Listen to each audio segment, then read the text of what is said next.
मौज लो, रोज लो, ना मिले तो खोज लो से शुरुआत करते हैं हम अपने चैप्टर इलेक्ट्रिसिटी की। किसकी कौन से चैप्टर? इलेक्ट्रिसिटी की, जिसके हम बात ओम्स लॉ तक कर चुके हैं। पिछली वीडियो में आपने देख लिया होगा, हम ओम्स लॉ तक आ चुके हैं। अब हम बात करेंगे ओम्स लॉ में यूज हुई एक टर्म, एक कांस्टेंट, जिसका नाम क्या है? रेजिस्टेंस। जिसका नाम क्या है? रेजिस्टेंस। ओम्स ने ही हमें दिया एक कांस्टेंट जिसका नाम क्या था? रेजिस्टेंस। क्या नाम है इसका? रेजिस्टेंस। अच्छा, इसको डिफाइन कैसे किया था?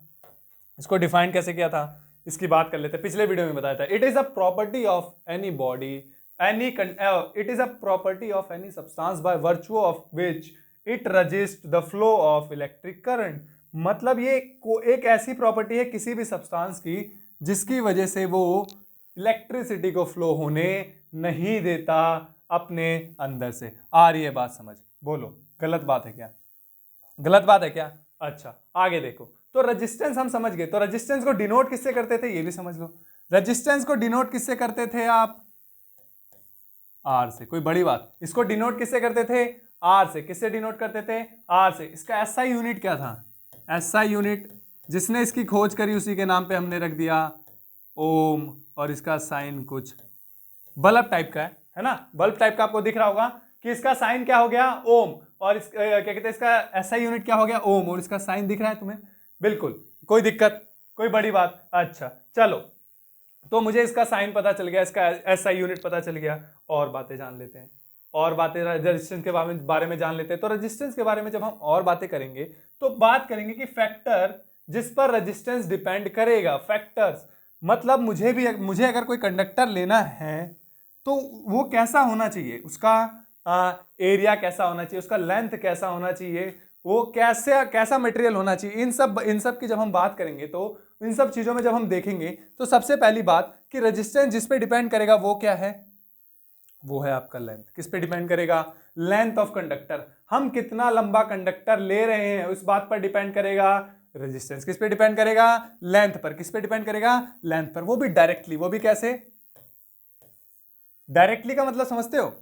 अगर मैं लेंथ बढ़ाऊं तो रेजिस्टेंस भी बढ़ेगा। अगर मैं लेंथ बढ़ाऊं तो रेजिस्टेंस भी बढ़ेगा। अगर मैं लेंथ घटाऊं तो रेजिस्टेंस भी घटेगा। हाँ ना बोल भाई, समझ आ रही है बात क्या? कोई बड़ी बात? कोई बड़ी बात। अच्छा, तो अगर मैं रेजिस्टेंस बढ़ा रहा हूं तो अगर मैं लेंथ बढ़ा रहा हूं तो रेजिस्टेंस भी बढ़ रहा है। अगर मैं लेंथ घटा रहा हूं तो रेजिस्टेंस भी घट रहा है। इससे सिंपल बात क्या है?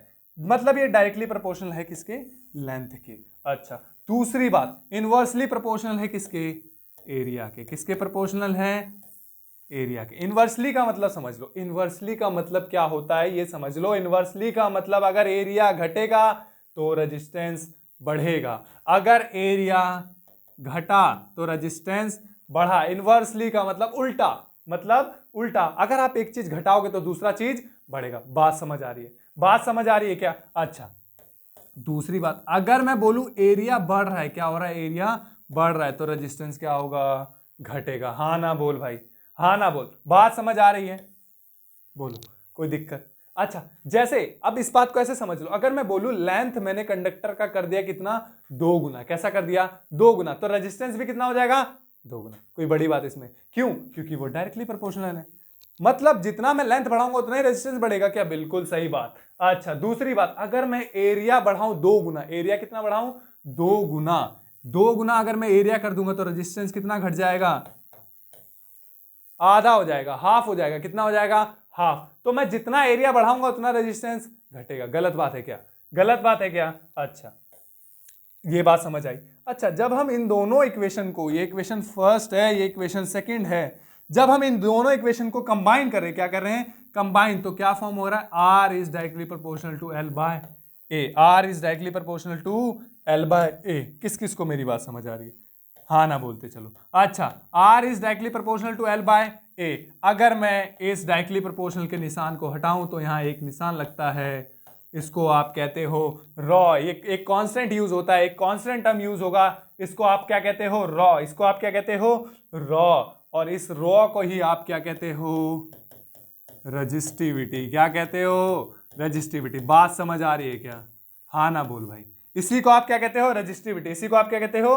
रजिस्टिविटी। देखो, यहां बिल्कुल एनसीईआरटी में साफ साफ बातें कह रहा है साफ साफ बातें एनसीईआरटी में कह रहा है, समझ लो। मैं इसीलिए कहता हूं कि एनसीईआरटी जिसने लाइन बाय लाइन पढ़ ली उसको जिंदगी में कोई दिक्कत होने वाली नहीं है, किसी फील्ड में भी उसको कोई दिक्कत होने वाला नहीं। बात समझे? देखो, where rho is a constant, rho क्या है?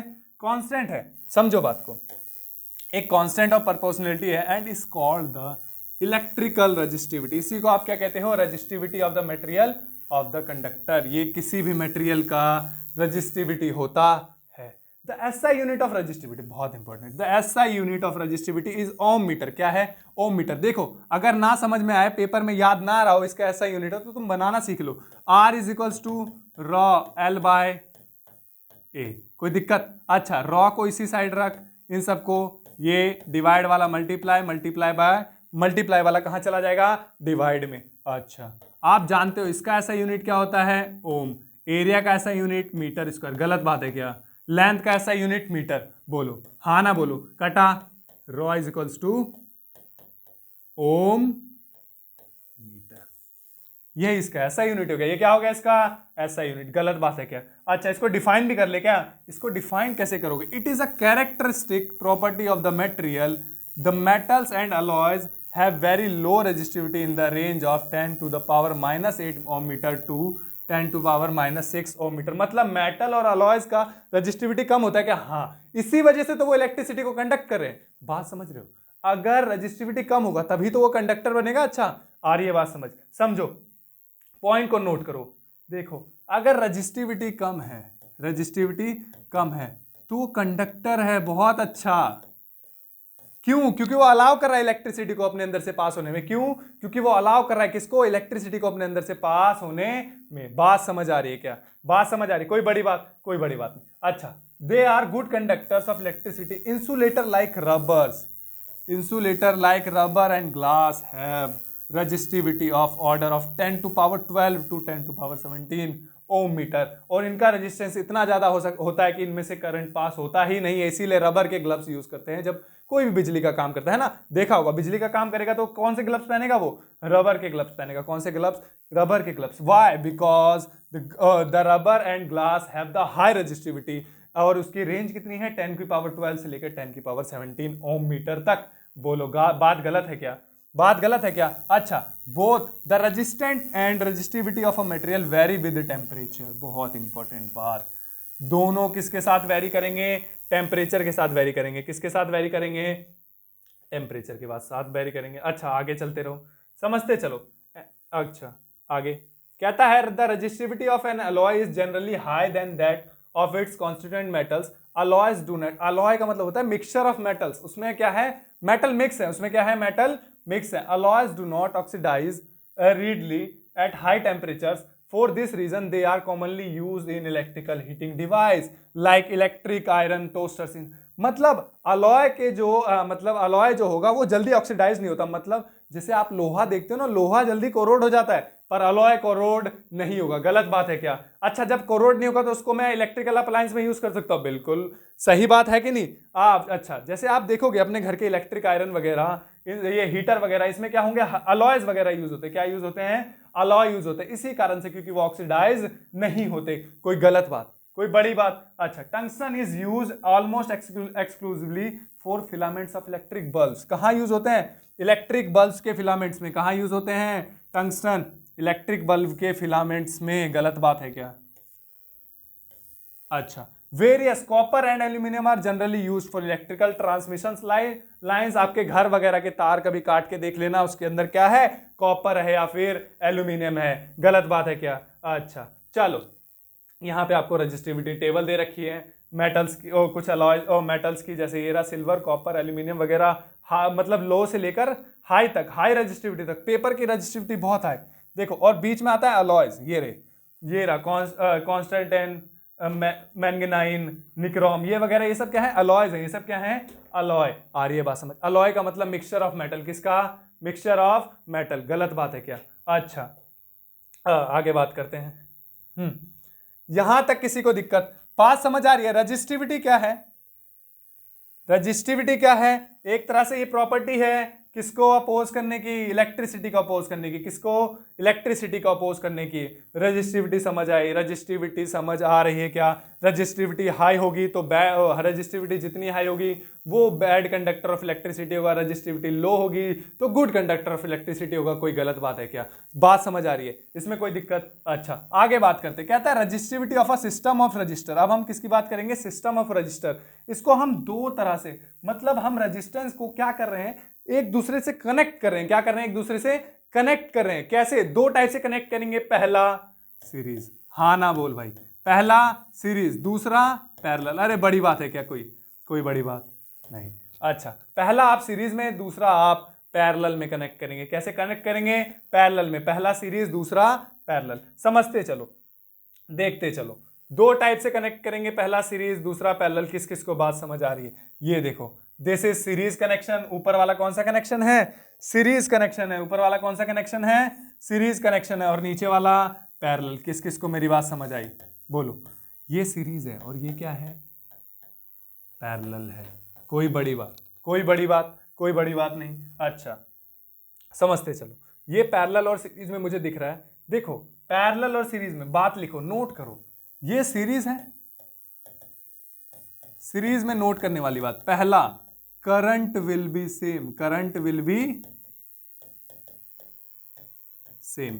करंट क्या रहेगा? सारे रेजिस्टेंस में क्या रहेगा? सेम रहेगा। यहां पे भी आई, यहां पे भी आई और यहां पर भी आए। किस किस को मेरी बात समझ आ रही? बात समझ आई क्या?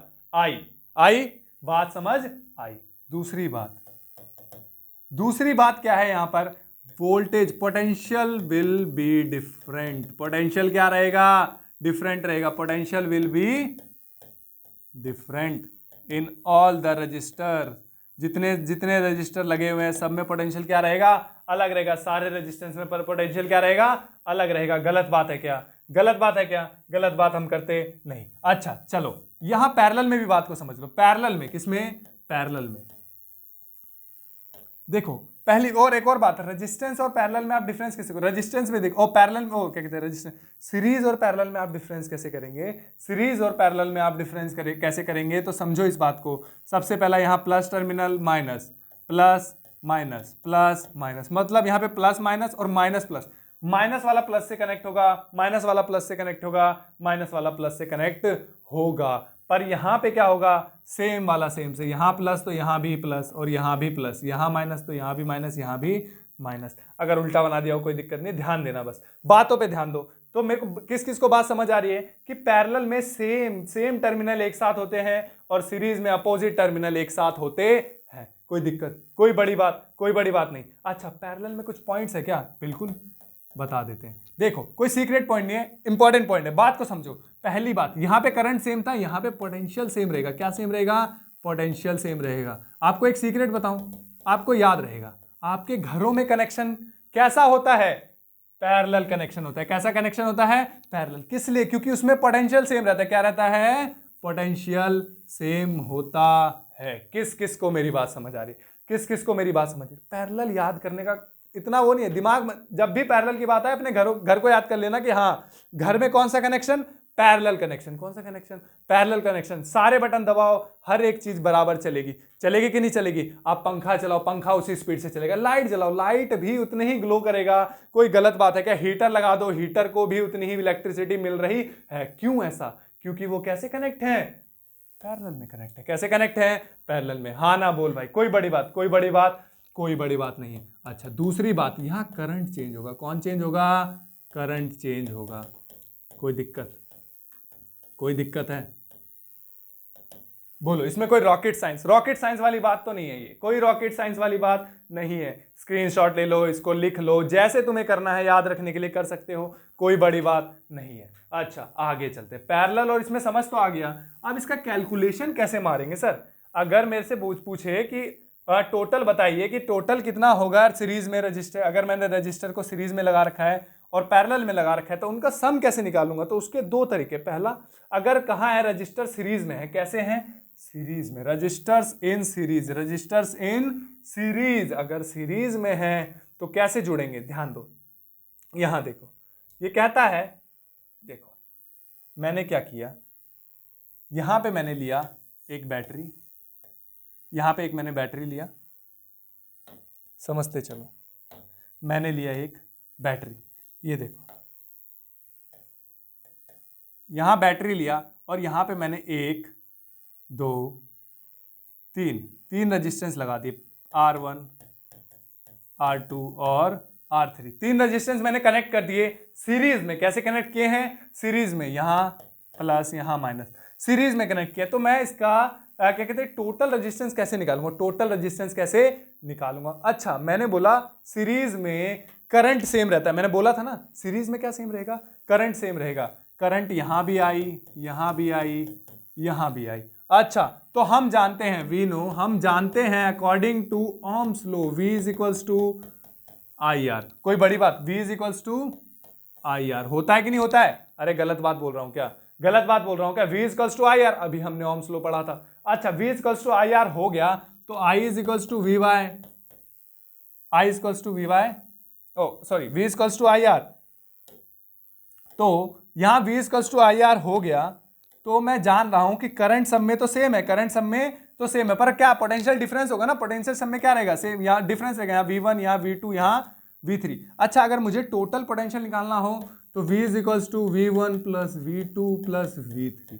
कोई बड़ी बात, कोई गलत बात, कोई गलत बात नहीं है। अच्छा, समझते चलो। V is equals to I R, V is equals to I R. पहला V इज इक्वल्स टू हो गया I into R, I into R. अच्छा, ये हमारा इक्विवेलेंट रेजिस्टेंस है, मतलब टोटल रेजिस्टेंस। हमारा टोटल रेजिस्टेंस क्या है? आर इक्विवेलेंट या आर टी, जैसे तुम्हें डिनोट करना कर लो, तुम्हारे हिसाब से एम पी क्यू आर, जैसे तुम लिखना चाहो लिख लो, तुम्हें याद रहना चाहिए, बस तुम्हें याद रहना चाहिए। तो V1 कितना हो जाएगा? आई तो करंट तो सेम है, गुना में R1, आई इंटू R1। गलत बात बोल रहा हूँ क्या? गलत बात बोल रहा हूँ। ओम्स लॉ के अकॉर्डिंग तो मैं जानता हूँ V is equals to multiple of I and R. अगर मैं आई और आर को मल्टीप्लाई कर दूंगा तो मेरा काम हो जाएगा, कोई दिक्कत। आई R1 प्लस आई R2 प्लस आई R3, कोई दिक्कत, कोई दिक्कत, कोई बड़ी बात। अच्छा, तो मैं यहाँ पे आई देख रहा हूँ कॉमन है, आई यहाँ पे क्या है?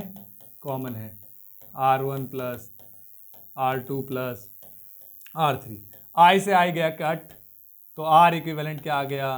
R1 plus R2 plus R3। कोई बड़ी बात। अगर आपको सीरीज में टोटल करंट निकालना है तो सिंपल, और टोटल रेजिस्टेंस निकालना है तो सिंपल उसको ऐड कर दो। अगर यहाँ 1 है, यहाँ 2 है, वहाँ 3 है, तो टोटल ऐड कर दो, 1 जमा 2 जमा 3, आपका काम खत्म। कोई बड़ी बात है इसमें? कोई बड़ी बात नहीं। अच्छा, देख लो, तो V इज इक्वल्स टू, देखो ऐसी क्या है? अच्छा, सब में पोटेंशियल कितना? V1 में आई R1, V1 में आई R1, V2 में आई R2 और V3 में आई R3। मुझे पता है कि पोटेंशियल क्या होगा total, V equals to V1 plus V2 plus V3, और मैंने वैल्यू पुट करा और आपको बुक में भी सेम दिख रहा है। तो सीरीज में अगर मुझे रेजिस्टेंस निकालना है तो R1 plus R2 plus R3। कोई बड़ी बात, कोई बड़ी बात, कोई रॉकेट साइंस वाली बात नहीं है। अच्छा, अब मैंने सर सीरीज में तो बात कर ली, अगर मैं इसी को पैरेलल कनेक्ट कर दूं, कैसे कनेक्ट कर दूं पैरेलल, तो क्या करेंगे? अरे भाई सिंपल बात, तो आपको कुछ नहीं करना, एनसीईआरटी पढ़ना है और कुछ नहीं करना। आपको एनसीईआरटी पढ़ना है, कह रहा है resistors in parallel, resistors in parallel. यहां देखो, आपको दिख रहा है तीनों, ये ऊपर, ये इसके नीचे, ये इसके नीचे, ये प्लस, ये भी प्लस, ये भी प्लस, ये माइनस, ये माइनस, ये माइनस। कोई बड़ी बात, कोई बड़ी बात है इसमें, कोई रॉकेट साइंस वाली बात नहीं है। अच्छा, इसमें मैं देख रहा हूं कि पोटेंशियल क्या है, सब में सेम है, यहां भी, यहां भी, यहां भी। तो मुझे पता है V is equals to I R, V is equals to I R. इस फॉर्मूले से जब मैं I का निकालूंगा तो I बराबर क्या हो जाएगा? V by R. I is equals to क्या हो जाएगा? V by R. गलत बात बोल रहा हूं क्या? तो I1 कितना होगा? V by R1। I2 कितना होगा? V by R2। गलत बात बोल रहा हूं क्या? गलत बात। अच्छा, अब I3 is equals to V by R3। यहां तक समझ आ रही है क्या बात? कोई बड़ी बात है इसमें? कोई बड़ी बात नहीं। अच्छा, मैं बोल रहा हूं कि टोटल करंट कितना होगा पूरे इसमें, क्या कहते हैं, पूरे कॉम्बिनेशन में। तो टोटल करंट क्या होगा? I बराबर I1 plus I2 plus I3। कोई बड़ी बात है इसमें? कोई बड़ी बात, कोई गलत बात, कोई गलत बात नहीं। I equals to V by R और I1 equals to V by R1 plus V by R2 plus V by R3। कोई दिक्कत? V कॉमन ले लो, 1 by R is equals to 1, V common यहाँ पे भी, 1 by R1 plus 1 by R2 plus 1 by R3। कोई बड़ी बात, कोई रॉकेट साइंस, कोई रॉकेट साइंस नहीं है इसमें, कोई रॉकेट साइंस नहीं है। सिंपल बातें जो बुक में कही है वही पढ़ना है, उससे ज़्यादा कुछ पढ़ने की जरूरत है नहीं। तो यहाँ से V से भी कट गया, तो यहाँ लिख देता हूँ आई आर पैरेलल में कितना हो गया, आई R one plus I R two plus I R three. तो न्यूमेरिकल के लिए आपको फॉर्मूला मिल गया। कोई बड़ी बात इसमें, कोई बड़ी बात नहीं है। आ रही है बात समझ? तो पैरेलल में क्या निकला, यहां देख लो, ये कह रहा है I is equals to I one plus I two plus I three. ये बात हम कर चुके हैं, ये बात हम कर चुके हैं। दूसरा, हम जानते हैं I is equals to V by R, तो I one is equals to V by R one, V by R two, V by R three. इसमें कोई बड़ी बात थी क्या? इसमें कोई बड़ी बात नहीं है, सिंपल बात है। सब में करंट डिफरेंट है तो सबका फॉर्मूला बस R1 R2 और R3 को चेंज कर दो, आपका काम हो गया। अच्छा, मैं जान रहा हूं टोटल करंट, अब सारी वैल्यूज इसमें बिठा दो, इस वाले इक्वेशन में। जब मैंने सारी वैल्यूज बिठा दी तो वो कॉमन आया, V कॉमन आया और V से V कट गया, तो I R P is equals to I R one plus I upon R one plus I upon R two plus I upon R three. किस किस को बात समझ आ रही है? कोई बड़ी बात थी इसमें? कोई बड़ी बात नहीं। मैं कह रहा हूं एनसीईआरटी आप लाइन बाय लाइन पढ़ते जाइए, आपका काम होता जाएगा। इसी के साथ ये टॉपिक यहीं तक। धन्यवाद।